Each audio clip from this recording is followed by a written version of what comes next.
Good morning. It's Carmine here, joining you early in the morning from About You Fitness and Bedhead Fitness. And this morning's segment is dispelling common fitness myths. These myths are typically conventions and sometimes urban myths, or simply common household suggestions that people have passed on in the health area from generation to generation. Frequently in this segment, I feel like the Grinch who stole something from you. The Grinch who stole barbecues, or the Grinch who stole cocktails, or the Grinch who stole something else. And this is one segment where the information might actually give you a little bit more freedom and reinforce some things that you are already doing that you might have believed to be harmful or less helpful than they actually are. So the myth is that the only real way to hydrate is through water, H2O, and there is a reason that trainers typically suggest water alone. It's because it's the purest form of taking in water. Your body needs a lot of water for every metabolic system that it uses. It's also a flushing system to take toxic agents out of the body, so water is crucial.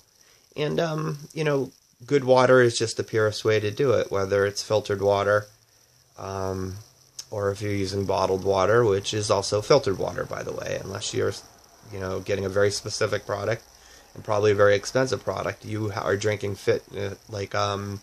filtered water very much like the one that comes out of your faucet, or perhaps like at my house through the refrigerator. And not something that comes out of a well or a spring. So, take a look at your water bottle the next time you're curious about that, because you might be paying for something that you're not actually getting. So, the myth is that only water hydrates, and the truth is there are many other things that hydrate within the day. It's hard to accumulate these things in the quantities that make you the most successful for your fitness goals. A rule of thumb for optimal performance is an ounce of water for every pound of ideal body weight. And that means that if a gymnast, her perfect weight to compete in the Olympics was 103 pounds. I don't even know if gymnasts weigh that much anymore. Then she'd want to take in 103 ounces of water. If you happen to be in need of shedding weight, the weight that you don't want it, you're not taking that into account. So if you need to lose 50 pounds, that's 50 ounces of water that you're not counting into that formula. Now, you don't have to be that high. You usually have to be about 50% of that number to have a good functional amount of water in your system to be able to run through metabolic processes pretty well. So let's talk about the sources that are not water. Lots of sources of vegetable matter and fruit matter are packed with water. Now, the thing to be careful with here is that to varying degrees, these may or may not contain also calories or food energy. And if you are relying heavily on higher glycemic fruits for water intake, you may be risking your nutritional balance in your fitness formula, and you want to be careful with that. So it would be, for instance, the difference between of course, both grapes and watermelon are packed with quite a bit of water, As it turns out, grapes are higher glycemic, and they're a little bit more worthy of consideration of the portion that you would intake to receive water through them. So watermelon, for instance, is a very safe fruit. It's hard to eat so much watermelon that you are actually putting yourself into danger of storing body fat through the blood sugar elevation. Along these lines, the most benign of which would be when you're getting into lettuce, which is packed with water. And it's still not the same as hydrating through a glass of water or bottled water. Your lettuce and your celery, to varying degrees, depending on what lettuce you're talking about, and certainly the case with celery, is it has such little value in terms of food energy that the digestive process, I believe, uses more calories and food energy than in processing that celery than you receive from digesting it. So you still receive the value of the water that the intake happens with.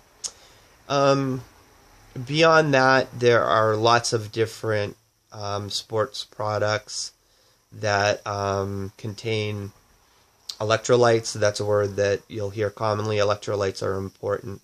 The importance of them are electrolytes carry free ions, and if you understand your human nervous system and how it relates to your muscular system, it just allows us to have nice, clear messages between our nerves and our muscles.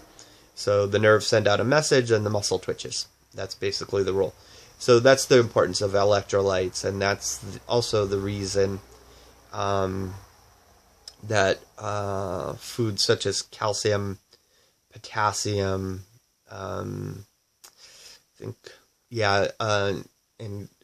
those two are always mentioned with water because they have similar properties to electrolytes when it comes to that muscular performance. So drinks like Gatorade actually have a substantial amount of calories to consider. So it has to be considered. If you move towards coconut water, you're talking about less glycemic, less sugary calories, and more hydration value and more electrolyte value. So coconut water happens to be a pretty good product. I'm kind of a fan. Not everybody loves it. And this is the one that is probably the most commonly misunderstood, is non-caloric carbonated beverages. Those that are just carbonated through CO2 are hydrating. If they're using phosphoric acid within the carbonation process, those are the ones that would not be hydrating. So those are on the go list. Sometimes there are other things within those products to consider that are not helpful, but you sort of have to read the label to understand. And on the good news side is your caffeinated beverages like coffee and tea, although you want to be careful with what you're placing in those beverages in terms of sugar and cream. Those are hydrating. So not, again, quite as hydrating as just drinking water, but they are hydrating, and some people used to say, myself being one of them, that they were dehydrating. Now, I still suggest to have the best accountability and the best tracking possible to sort of separate all your caloric beverages from water itself and to try and meet your water goals with water. But frequently, people who haven't been water drinkers really struggle with getting started with it. So we want you to be able to overcome that. And these other methods of hydration are ways to get there or to improve your hydration while your body is adjusting to intaking water when you're not used to it. So that's your information for the day. That's your myth busted for the day. that should give you a little more freedom and a little more tools in trying to stay better hydrated, because it is one of the biggest free gifts we get in the fitness world when it comes to the pursuit of results and the acceleration of the results we receive. So certainly work on your hydration. If you found this informative or helpful, please pass this channel over to anybody you know who might find it valuable. Please subscribe to the channel. You're going to find it a great resource for fitness information. Hit a like if you found the video helpful and useful. And again, don't be afraid of the comment section. If you have any questions about this, or if I've missed anything that you have questions about, I'd be glad to fill you in on it. So it's off to the studio and training some clients soon. I hope you have a fantastic fitness day.